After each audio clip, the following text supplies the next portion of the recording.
So, you hate a fantasy setting.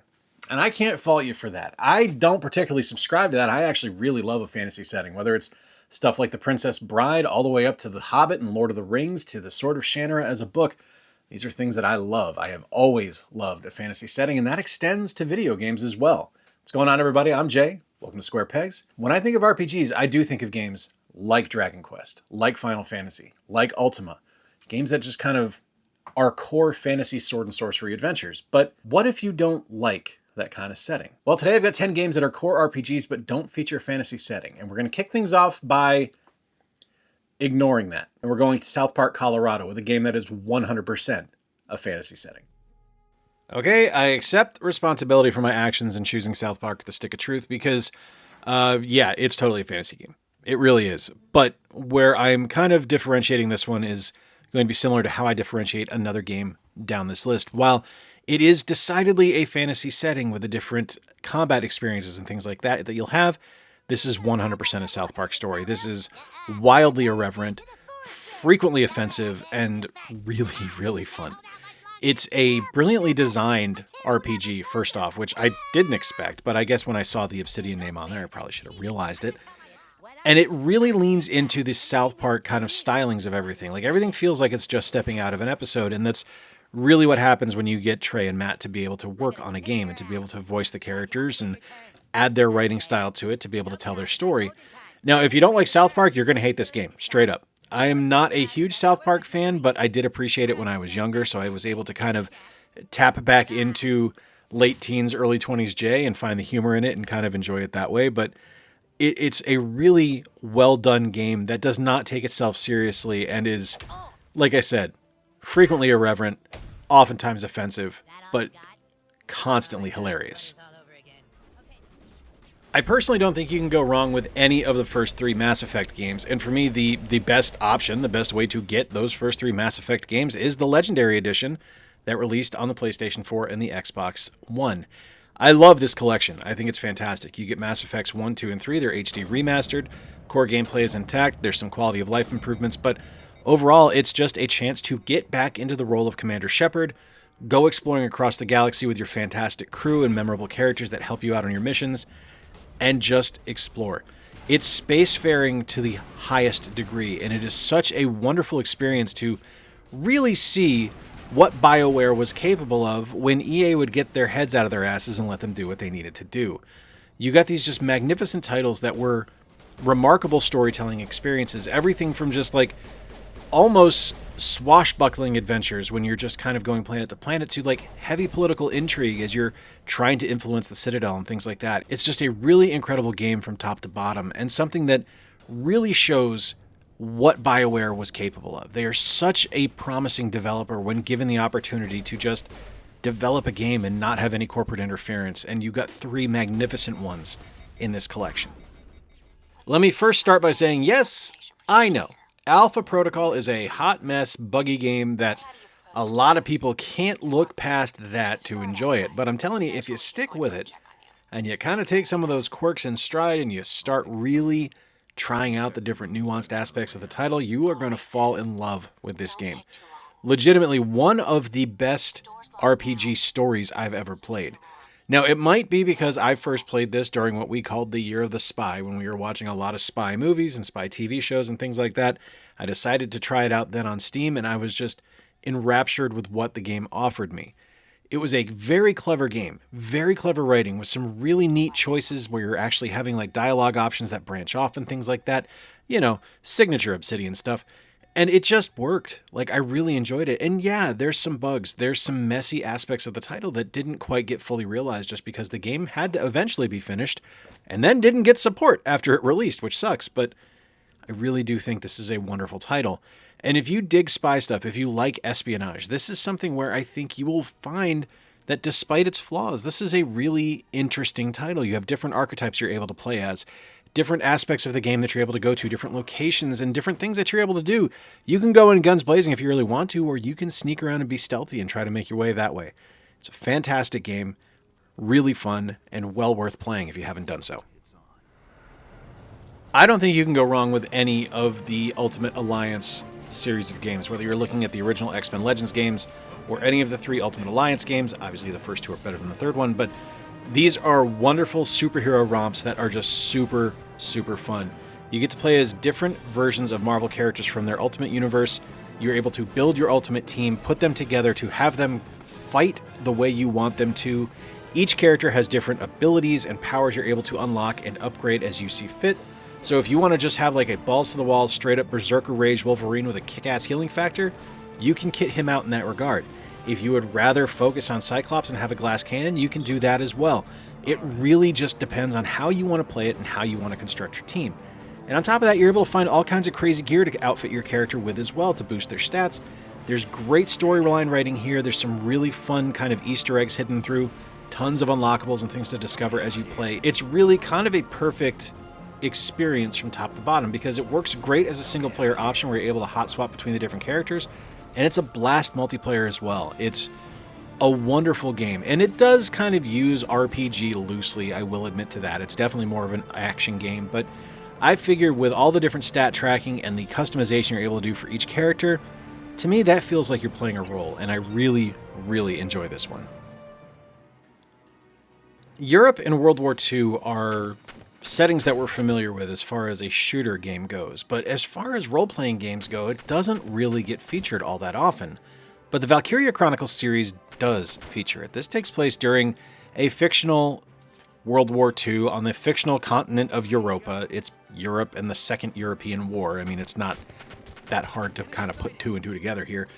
And while it's not a traditional RPG by any stretch of the imagination, it is a tactical RPG, and it's a very cleverly designed and incredibly challenging tactical RPG as well. The characters are memorable. Like, each character has their own unique personality and kind of outside influences for why they're participating in this battle, why they're defending their home front, why they're defending their hometowns. And each character is unique and fun and different, and those differences make for something that's a little bit more immersive as a result. It isn't just cookie-cutter soldiers that you're using. These are characters with unique emotional investment and unique motivations for their behaviors. It's a wonderful game. It's a wonderful series of games, honestly. There's a ton of them now. I think there's like 6 of them or something like that. But if you haven't played them, they're worth checking out because they're like literally everywhere. My favorite game in the Xenoblade Chronicles series is Xenoblade Chronicles X. And while it's not directly tied to the Xenoblade Chronicles franchise, there's a bit of a disconnect there. It's a really interesting story, but it's the one that is the most intriguing to me. This takes place on the planet of Mira. It is based on Earth settings. It is basically a new Earth, and you start off in the city of New Los Angeles. And as you play, you're going to fight these magnificent, fantastical creatures with modern weapons, guns and ammo, the whole nine, and you're able to find all kinds of different cool stuff like robots and mech suits. It's wonderful. I absolutely love this game. It is easily my favorite in the Xenoblade Chronicles franchise. Now, while they are not directly tied in, they are related. And they are different enough where I think you're going to get a unique gameplay experience that you haven't seen before in a Xenoblade Chronicles game with X. I urge you to try this one out, either the original or the Switch re-release. It's an absolutely fantastic title, a great sci-fi setting, and an amazing, amazing action RPG. I would argue that of every game on this list, with maybe the exception of South Park: The Stick of Truth, WrestleQuest is going to have the most unique setting for an RPG. This is the wonderful, wacky, wild, over-the-top world of professional wrestling, and it is absolutely a role-playing game. You create your character, you run into the game, you are leveling him up and learning new techniques and getting new outfits and getting new abilities, and it is amazing. Some of the voice acting in the game is absolutely spectacular. The writing is hilarious. Your character doesn't realize that wrestling is fake, which is pretty awesome, even though everyone around you knows that wrestling is predetermined and not just something that happens randomly. It's a really fascinating way to tell a story, and the gameplay is just killer. It's an absolutely wonderful game. I have enjoyed every second I've had with WrestleQuest. It is something that takes some really unique RPG tropes and kind of turns them on their ear with a nice sense of humor and some really creative gameplay based around professional wrestling. Check this one out if you haven't done so. It's available on pretty much everything right now. This is the eShop version on the Nintendo Switch, but the game is magnificent. Persona 5 Royal kind of dances between a fantasy setting and a modern setting. So you can probably question this one being on here, but I do want to include it because it is primarily set in modern day Tokyo. You just happen to be able to go into people's hearts to see their core beliefs and who they really are. And that's where the fantasy elements come into play. But I think what you're getting here with Persona 5 Royal is something that is just a remarkable storytelling device with a beautiful layout and a deeply immersive world with memorable characters and really challenging gameplay that is something that can be missing in a lot of games. Now, the world of Persona 5 is huge. Like the different areas that you're able to go into around Tokyo, the high school, everything involved is massive. Like you feel like you're wandering the city. You have to ride a train from point A to point B to be able to explore everything. But when you really get into the game and you start diving into the enemies' hearts and you start seeing them for who they really are and fighting the enemies that are inside their hearts, is really where the game wakes up and really takes a turn for the incredible. This is a heavy game. There's some really serious and mature storyline elements that are involved in play here, and it's not something that I think is for people that have maybe been abuse victims or are too young to really understand what's happening there, because there are some heavy, like I said, storyline elements in play here. But it is a really remarkable game, and I think it's an important game. It's one that, to me, really lived up to the hype. I've always liked the Persona series. The ones that I've played I've really enjoyed, but this is the first one where I felt like the hype behind it was warranted fully. I love Wild West stuff. I think it's just a fantastic setting for a video game, for a movie, for a book. And Wild Arms 3, the entire Wild Arms franchise, but Wild Arms 3 in particular is one that I want to call out here because I think it is just probably the best of the bunch, the best example of what that franchise was capable of doing. You get to play as 4 different characters: Virginia, Jet, Clive, or Gallows. Each character has their own kind of unique storyline.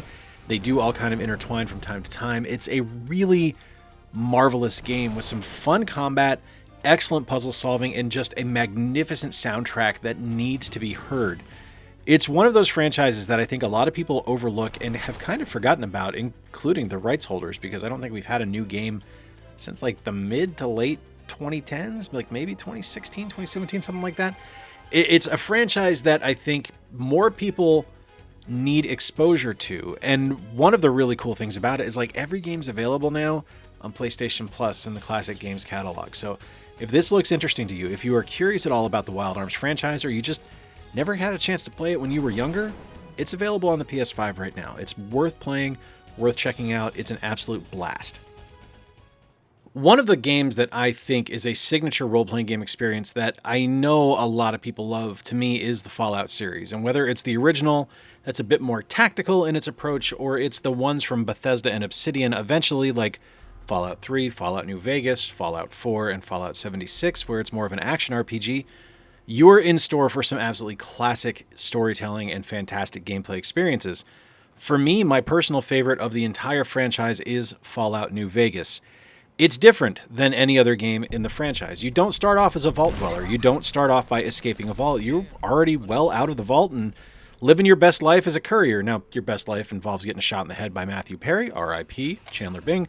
But it is one of those games where it's just so immersive and such a magnificent world, and just lands everything it tries to do. Now, like most Bethesda and Obsidian stuff, it is buggy. There are some problems there with as far as QA went and maybe some bug fixing went, but I think it's worth playing just because it's the best Fallout story by far. It embraces the world of the Mojave Wasteland. It gives you something completely new by going to New Vegas and lets you experience what life is like on the outside fully. You don't start off as someone that is sheltered and doesn't know what's going to happen outside in the world. You are someone that's already there, and that's a pretty fascinating change and a pretty interesting dichotomy shift from what we see in other Fallout games. This game is an absolutely magnificent title and something that I think is just beyond superlative.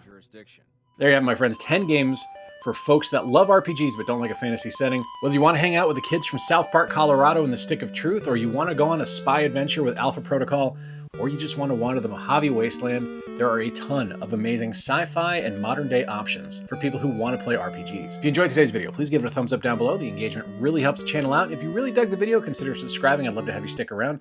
And if there are any other RPGs that do not feature a fantasy setting that you think folks should play that I did not feature on this list, let them know down in the comments below. If you enjoyed this video, check out the one on screen right now where I give you a list of 10 sports games for people who hate sports games. And until next time, remember to play more games, stay square, and take care. I'll talk to you soon.